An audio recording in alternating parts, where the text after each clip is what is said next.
Si Claire ang ating last speaker today. Kasi sa kanyang intro speech, yung impromptu speech natin, she really focused on talking about how nervous she feels as she speaks. So tignan natin bilang pagsara ng ating semester with a very interesting topic mamaya puntahan natin. We have with us Claire Giasmine Tamayo. She is a second-year BA Philosophy student from the College of Social Sciences and Philosophy. She graduated with honors from UPIS, located inside our campus.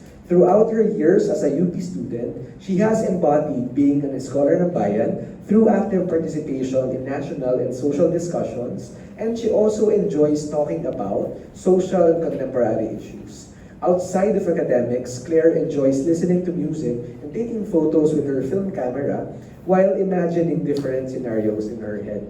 Bilang pagsasara ng ating mga speeches, ang kanyang paksa, what if there are no what ifs?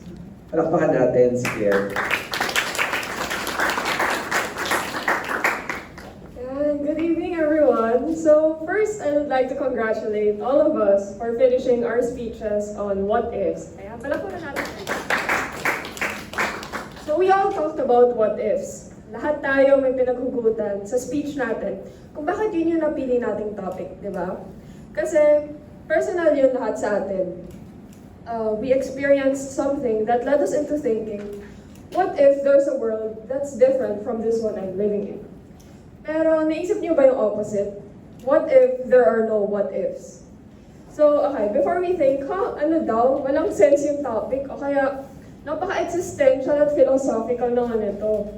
So, before we get intimidated, let's backtrack a bit and let's go back to what ifs. I want you all to think of a recent regret that you've had. Just on top of your head. Meron na kayo naisip? Ang bilis natin makaisip, di ba? So, lahat tayo kasi, meron tayong regrets. We all have our remorse and we all have our what ifs. So, in our relationships, what if in another life, in another universe, kami pa rin? What if I didn't let my thought go, or my greatest what if go? What if I gave them another chance? Pero hindi lang naman sa relationships. Pati naman sa personal lives natin at sa academic lives natin. Lalo na ngayon ng finals, di ba? What if nag-review pa ako ng isang beses? What if papasa pa ba ako? What if nasagutan ko yung item na yun ng isa pang beses, papasa kaya ako? What if hindi ako pumasok sa course na to? What if pinili ako ng UP?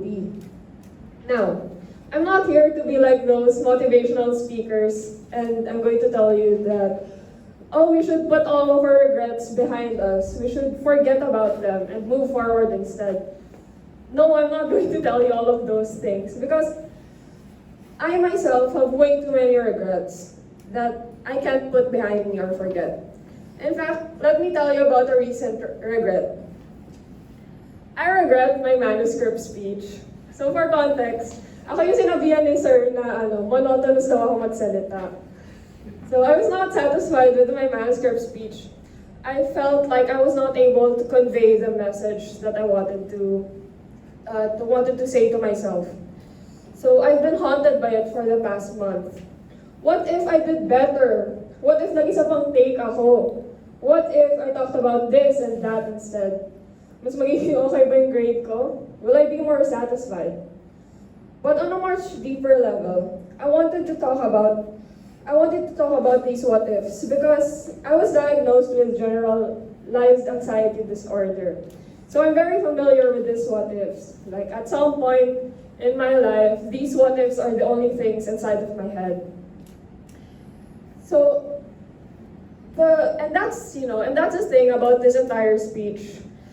I wouldn't be here standing in front of you today talking about what ifs had it not been for my manuscript speech or my diagnosis or all of these what ifs that's behind me.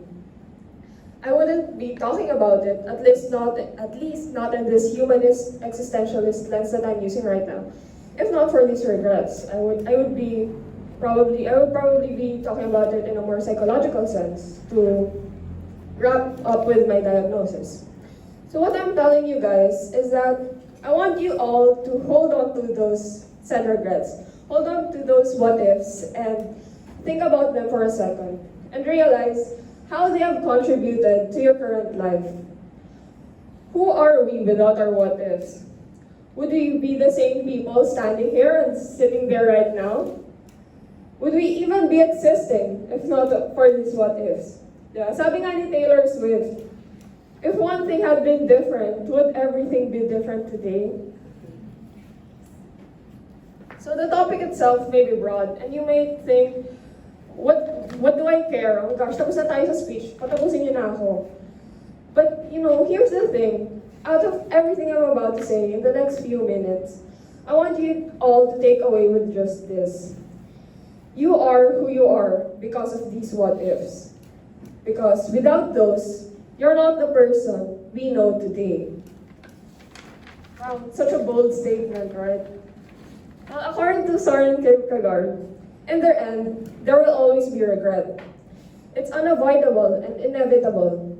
Either do this or do that, do it or don't do it, you'll still regret your decision. In the end, you're still going to ask, what if? As harsh as it may sound, French philosopher Jean-Paul Sartre agreed with Kierkegaard. Regret or despair or anguish, these are all essential in our being. These are all emotions that we have that represent living with these what-ifs. Now, I'm not necessarily saying, go, do mistakes, do things that you will regret, fail your finals. No, please do not do that. Sartre argues that we shouldn't abandon ourselves to inaction.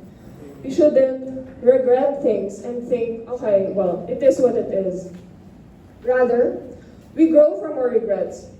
We take these and we move towards change because, and I quote, in life, a man commits himself and draws his own portrait, outside of which is nothing. We are all defined by what we do rather than what we have done. We are defined by who we are now rather than who we were if. Okay, so now you may think, okay, well, what if there's no difference? Illusion of choice, kumbaga. That choosing the what if path over our current path will just lead me to the same result. Well, this conversation opens up a talk about autonomy, and honestly, that's a very, very long philosophical conversation that I do not have the time to talk about today. But for now, what I'm telling you is at this moment, we won't know. Because we're only speculating on the what ifs. We never got to live through these what ifs to know that if we're different or the same. So what does this all mean for us? Our what ifs help us grow and realize problems and issues we haven't seen in the past, both personally and in our society. Because of our what ifs, we get to criticize how we're living in the moment. Marco wouldn't have talked about fear if not for that dragonfly.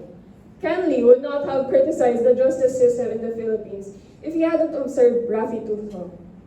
Abby wouldn't have talked about smart shaming if she herself hadn't experienced it. So, what if there are no what ifs? May mapaghuhugutan pa ba tayo ng topics natin? Would we even have our own beliefs? Would we even engage in discourse and talk about these topics? As I conclude my speech, I want you all to embrace regret and our what ifs as a part of existence. Oscar Wilde said, to regret one's existence is to arrest one's own development. You are who you are because of these what ifs. That although we have our regrets, although we have our what ifs, I hope that all of you will never regret the you who is sitting there right now. Because the you who is there right now is wildly different from the you of those what ifs. So, however, let me tell you this. May we not focus too much on the what could have been, on the what if naging ganito na lang sana ako, on the side of those what ifs, on the parallel universe, ika nga nila. What I'm saying is, these what ifs shouldn't define you. That's not the point of this entire speech. What I'm saying is, these what ifs, rather, are a part of you. If we focus too much on the what ifs, and if we let these define who we are, we will never see the what are and the what will be's. So, I'm sure I'll end this speech with regrets too. What if I practiced a bit more? What if I wasn't as nervous? What if I didn't stutter? Well, these what ifs are what's going to help me improve and grow as a speaker. And I hope that your own regrets, that you all feel are such heavy weights on your shoulders, become step ladders instead towards growth. Regret is an essential and an unavoidable part of human experience. Our what ifs, our regrets, our despair, our anguish, these are all necessary in our being. I hope that we all remember the who I am now is a result of all these what ifs. Thank you.